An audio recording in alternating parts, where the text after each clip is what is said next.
Let's talk about something that's been grating on people for a while now.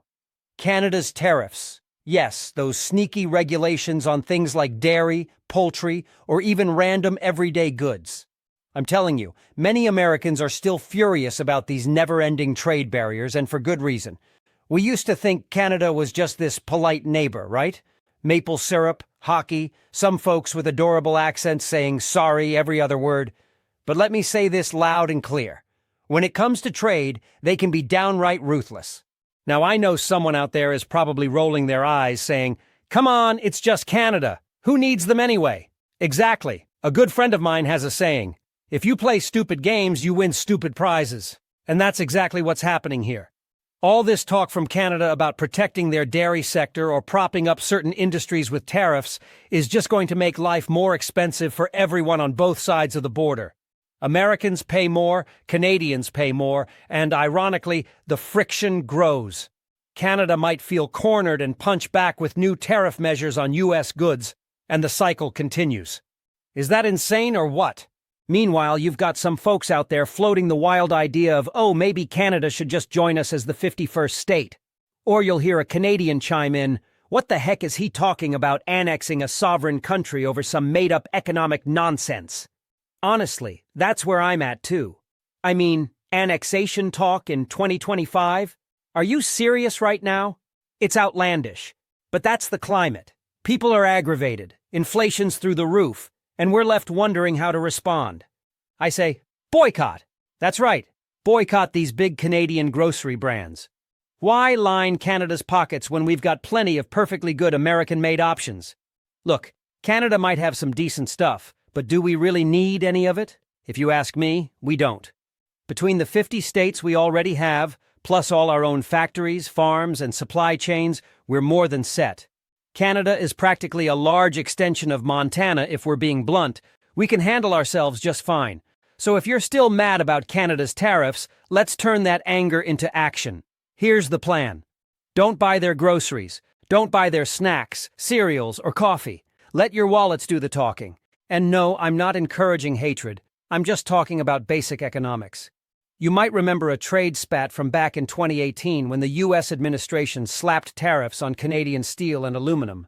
Canada retaliated with tariffs of their own, on everything from ketchup to whiskey. Recently, disputes over dairy, yes, that infamous supply management system, keep rearing their head. Experts at the Brookings Institution have pointed out that protective measures in the dairy industry alone can raise prices by 20 to 30% for consumers. And RBC, the Royal Bank of Canada, ironically, had a report acknowledging that in 2023, tensions over certain cross-border poultry and egg tariffs were fueling brand-new scuffles. So yeah, the friction is alive and well. But enough talk. How do we do something about it? Simple. Let's look at some big Canadian grocery brands, many of which appear in your local supermarkets or big box stores in the States. If you see these on your shelves, think twice, because that purchase is effectively your money endorsing more of Canada's trade nonsense. I'll throw in some American alternatives or at least non-Canadian brands whenever possible, because the whole point is to skip the Canadian stuff. We can fight back against their protective tariffs by refusing to funnel cash to their corporations. Tim Hortons coffee is probably the easiest example. Yes, the chain is all over Canada. Like you can't drive more than a mile up there without seeing one. They ventured into the U.S. too. But guess what? They're owned by Restaurant Brands International, based in part in Ontario. You think they're employing many folks here? Probably a fraction compared to your local American coffee shops. When you roll through the drive-thru to get that double-double, you're throwing money across the border. Instead, go with Dunkin' or Starbucks if you're into bigger chains, or better yet, find a local roaster in your city. Americans roast some killer beans. Our coffee culture is massive. Support it. Let's move on. Maple Leaf Foods. Sure, a lot of their stuff is about bacon, deli meats, and processed items. They're a major Canadian company headquartered in Mississauga, Ontario, with plants across Canada. Some of their brands sometimes pop up in American freezer sections or deli counters. You see a Maple Leaf or Schneider's or Swift brand product? Just pass. We've got Smithfield, Oscar Mayer, plenty of American-based companies to keep your fridge full without funneling cash to a business that benefits from Canadian protectionism. Here's a brand that might surprise you. McCain Foods. Yes, those frozen French fries, onion rings, and all sorts of potato-based goodies. McCain is a giant in the frozen food sector and is originally from New Brunswick, Canada. You might see their logo in your groceries freezer aisle. And while they've expanded globally, the corporate heart remains very much Canadian, and so do a lot of their main production hubs and farming relationships. No offense, but do we really need to buy fries from a company that's deeply rooted in Canada's farmland structure, especially one that can definitely benefit from any local protective measures? Nope. Your alternative?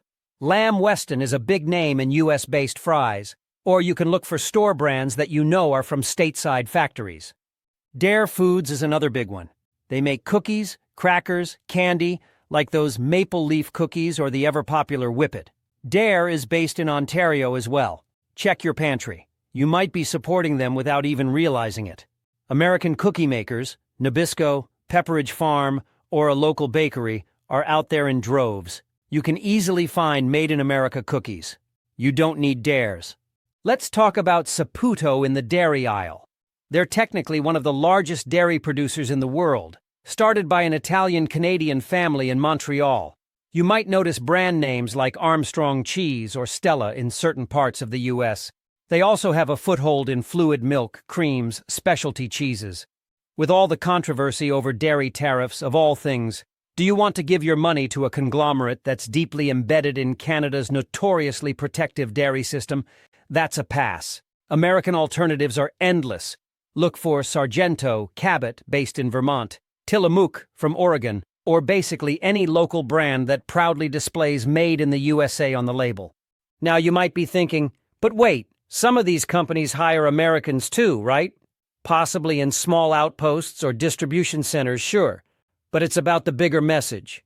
If you're that upset about tariffs on our goods, show it by not dropping your money on Canadian items. Because let's face it, if enough of us make that shift, it might make these companies reevaluate how they do business, or at least hurt them enough that the Canadian government takes notice. According to trade experts at the U.S. Chamber of Commerce, consumer boycotts can have a short-term effect that draws big media attention.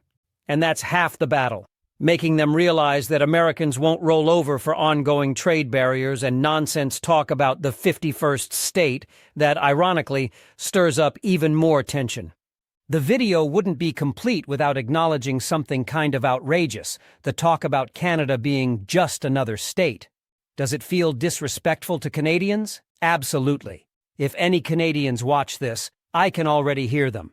We don't want to be your 51st state. Stay out of our business. And I respect that. But from the American vantage point, if they keep pushing these tariffs, it makes some folks say, why not just incorporate them? Then we'd have a bigger union and no more trade restrictions. Of course, that's a pipe dream. But it goes to show how frustrated people are getting. This is what happens when you poke the bear with unnecessary trade roadblocks. Some folks come up with wild ideas in response. Moving on, Loblaw Companies is one of the biggest retailers in Canada, with popular in-house grocery brands like President's Choice and No Name, plus Shoppers Drug Mart. Occasionally, PC products creep into certain cross-border outlets or specialty markets in the northern U.S. If you see them, skip them. If you're living near the border, you've probably come across President's Choice cookies, sauces, chips, or other items. Don't be swayed by their flashy packaging or claims of uniqueness. We have plenty of beloved American retailers, Kroger, Safeway, Publix, and each has its own store brand. There's no reason to hand your grocery dollars over to a Canadian retailer that's presumably paying into the same system that keeps blocking American dairy, eggs, or produce. Another name you might see in the freezer section, Chapman's Ice Cream. They're a popular Canadian ice cream brand from Markdale, Ontario. Yes, it's a big deal up there, known for having that friendly, family-run vibe. They've dipped into some U.S. shelves too, especially in northern states. But hey, we've got Ben & Jerry's from Vermont. We've got Bluebell from Texas, Turkey Hill from Pennsylvania, Tillamook from Oregon. You name it, we've got it. And if you want small batch craft ice cream, local shops are everywhere. So no, you don't need Chapman's in your life if you're serious about shutting down Canadian infiltration in your freezer. Then there's the entire lineup from Sobeys. That's another big Canadian grocery chain, second only to Loblaw. Sobeys has in-house brands like Compliments, Panache, and they own Safeway in Western Canada. While you might not see their private labels as commonly in the US, you might stumble across them in certain border towns or in random discount outlets. The key is to check the label. If you see "Prepared for Sobeys, Stellarton, Nova Scotia," or "Prepared in Canada," that's your sign to back away. Let them keep it.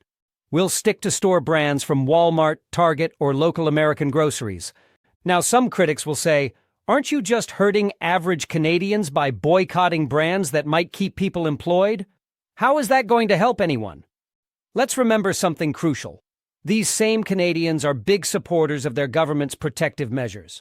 Or at least their government claims it's acting in the best interest of the Canadian workforce when they impose tariffs on American goods. By redirecting our money to American-made alternatives, we're offsetting the damage that gets done when Canadians block our exports or tax them heavily. The way I see it, you can't whine about fair trade and then not do anything in response when the other side slaps tariffs. We do what we can as consumers, vote with our wallets, show them we're not playing around. Molson Coors. Now that's a tricky one because of the big merger. Molson, obviously Canadian, Coors, obviously American. They joined forces to become a binational beverage giant. Some breweries operate in the States, some in Canada. Are you supporting Canada if you buy a six-pack of Molson or Coors? Hard to say.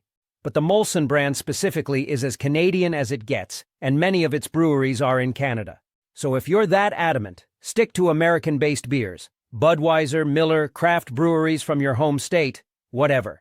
And let your local bar or grocery store know you prefer American beers or those not owned by a Canadian parent. We can't leave out Weston Foods, a giant Canadian bakery operation affiliated with George Weston Limited, which also has ties to Loblaw. They supply bread, rolls, and baked products across North America. If you see Weston breads or anything that says "produced by Weston," that's a good indicator it's a Canadian-based brand. Pepperidge Farm, Sara Lee, or local bakeries are safe American bets. Let's pause for a second and talk about the big picture. Experts from the Peterson Institute for International Economics have long pointed out that these tit-for-tat tariffs are basically a lose-lose. The one that took place in 2018 hammered both sides for billions of dollars in extra costs. And guess who ends up paying for it? You and me. So while I understand that a consumer boycott might be more symbolic than financially devastating in the immediate term, symbolism can be powerful. It makes headlines. It stirs debate. It might push these big Canadian corporations to pressure their government behind the scenes. We can't exactly stroll into Ottawa's parliament and demand, "Hey, drop your tariffs," but we can decide what goes in our shopping cart. People keep telling me, isn't Canada basically just one big friendly neighbor who only wants peace and love? Sure, they're nice folks on a personal level, but we're talking about big business and government policy. Corporate Canada has an interest in keeping certain protective barriers, and if they keep jacking up tariffs or refusing to budge on existing ones, we have every right, nay, an obligation, to show them we won't keep funneling American dollars their way. That's just common sense. You might remember something from the heights of the trade war. Canada's threat to impose tariffs on ketchup from Heinz or whiskey from Kentucky. We saw that blow up all over the news. Canadians started pivoting to French's ketchup because it used Ontario-grown tomatoes. Then we had Americans say, we're going to retaliate with this or that. My point is, we've seen this dynamic before. Let's not wait for a brand new spat to bubble up before we take action.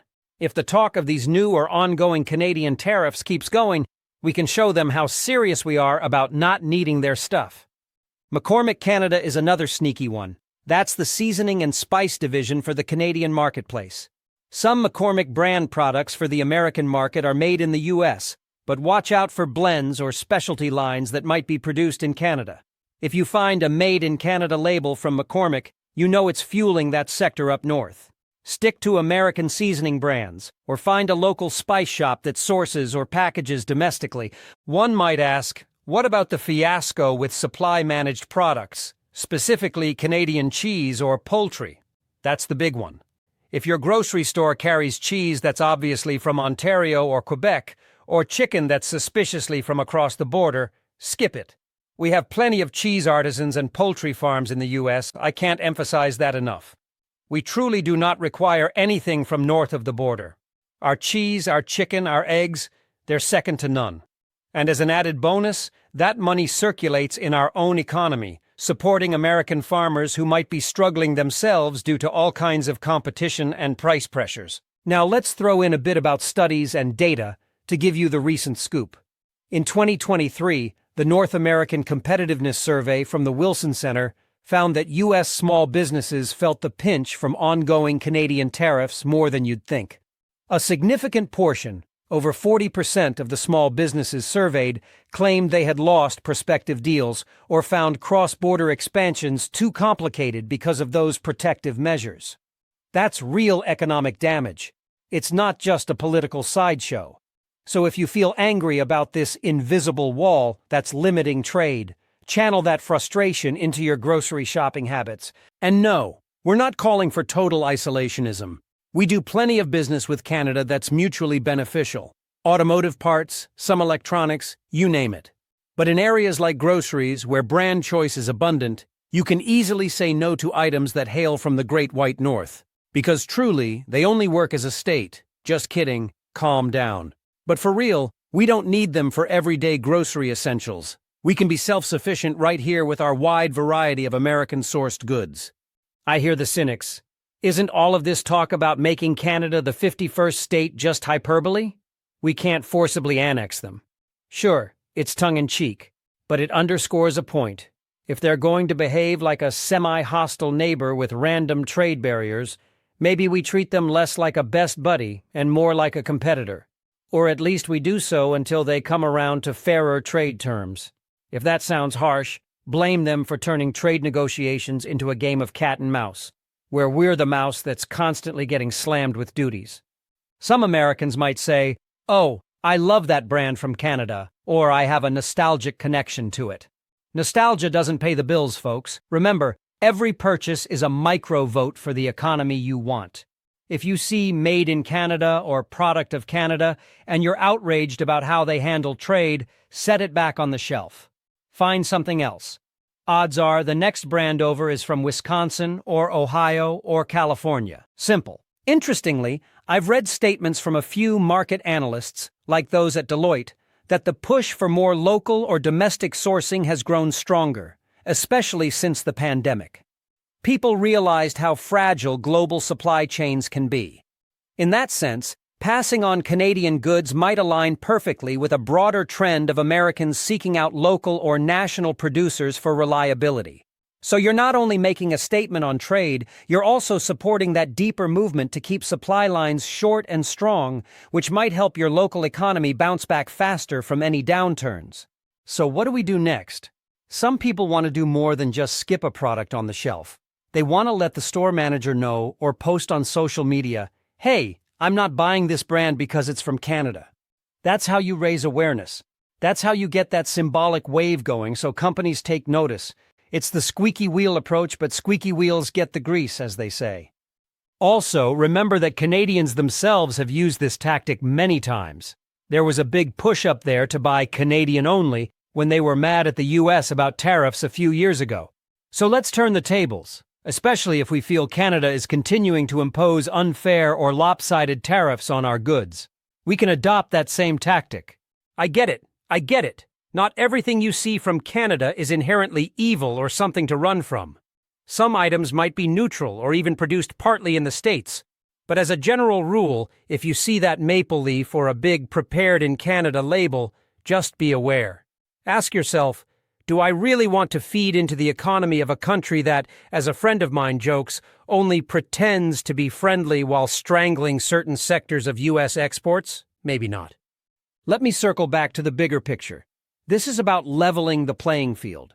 If we keep giving them money while they keep taxing our goods, we're basically subsidizing our own disadvantage. Any talk about annexation might sound insane, but it's a symptom of how riled up Americans are getting. In fact, some polls have shown that frustration with Canadian trade policies is rising among small business owners and farmers who get hammered the most. I think, as everyday shoppers, we can do our part, however small, to push back. Let me emphasize one more time. This is not an anti-Canadian rallying cry. I'm sure if the Canadian people had their choice, they'd love a nice, easy, tariff-free exchange of goods. A big chunk of Canadians might also hate these protective measures. But the fact is, these measures remain in place, and they're hurting many American producers and exporters who could be selling more to the Canadian market. We can't fix that overnight, but we can sure stop enabling them. So next time you step into a grocery store, do a quick label check.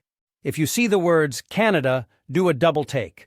Don't automatically toss it in your cart. We've run through a ton of examples. Tim Hortons, Maple Leaf Foods, McCain, Dare, Saputo, Molson, President's Choice from Loblaws, Sobeys store brands, Weston Foods. These are all heavy-hitting Canadian grocery or food companies. If you truly want to show you're still mad about Canada's tariffs, boycott them. Let them whine or label us as unneighborly or extreme. The fact is, if Canada wants free access to the American marketplace, it should stop making it so hard for American goods to cross their border.